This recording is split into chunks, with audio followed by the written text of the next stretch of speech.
Le second livre de Samuel, chapitre 15.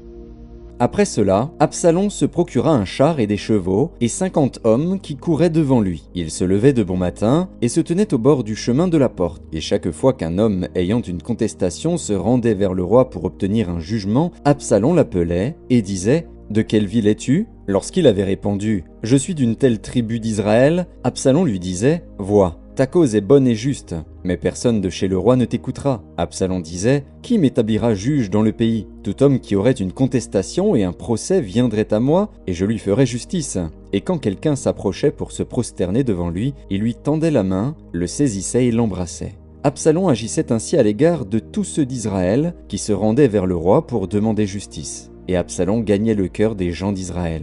Au bout de 40 ans, Absalom dit au roi « Permets que j'aille à Hébron pour accomplir le vœu que j'ai fait à l'Éternel. Car ton serviteur a fait un vœu, pendant que je demeurais à Guéshur en Syrie. J'ai dit, si l'Éternel me ramène à Jérusalem, je servirai l'Éternel. » Le roi lui dit, « Va en paix. » Et Absalom se leva et partit pour Hébron. Absalom envoya des espions dans toutes les tribus d'Israël pour dire, « Quand vous entendrez le son de la trompette, vous direz, Absalom règne à Hébron. » 200 hommes de Jérusalem, qui avaient été invités, accompagnèrent Absalom. Et ils le firent en toute simplicité, sans rien savoir. Pendant qu'Absalom offrait les sacrifices, il envoya chercher à la ville de Gilo Achitophel, le Gilonite, conseiller de David. La conjuration devint puissante, et le peuple était de plus en plus nombreux auprès d'Absalom. Quelqu'un vint informer David, et lui dit « Le cœur des hommes d'Israël s'est tourné vers Absalom. » Et David dit à tous ses serviteurs qui étaient avec lui à Jérusalem « Levez-vous, fuyons, car il n'y aura point de salut pour nous devant Absalom.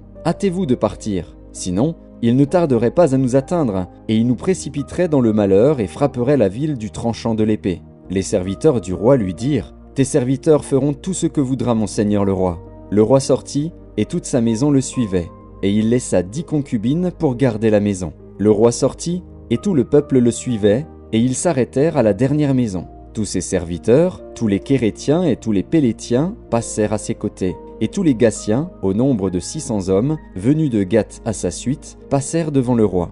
Le roi dit à Itaï de Gath, « Pourquoi viendrais-tu aussi avec nous ? Retourne et reste avec le roi, car tu es étranger, et même tu as été emmené de ton pays.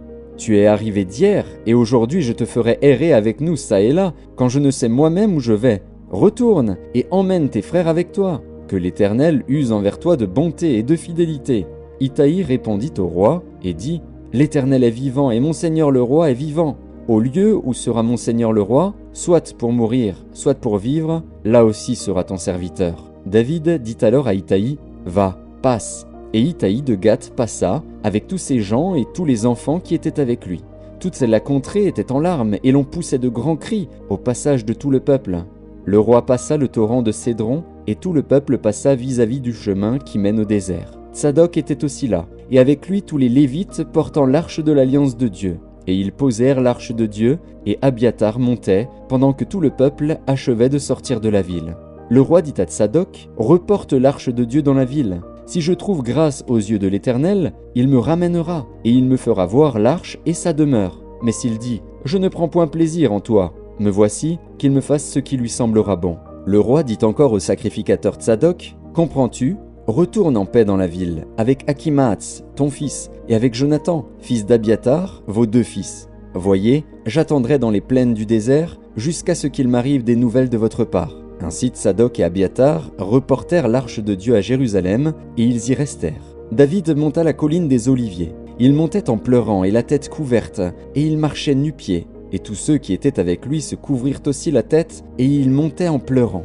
On vint dire à David, « Achitophel est avec Absalom parmi les conjurés. » Et David dit, « Ô Éternel, réduis à néant les conseils d'Achitophel. » Lorsque David fut arrivé au sommet, où il se prosterna devant Dieu, voici, Hushaï, l'Archien, vint au-devant de lui, la tunique déchirée et la tête couverte de terre. David lui dit, « Si tu viens avec moi, tu me seras à charge. Et, au contraire, tu anéantiras en ma faveur les conseils d'Achitophel si tu retournes à la ville, et que tu dises à Absalom, « Ô roi, je serai ton serviteur.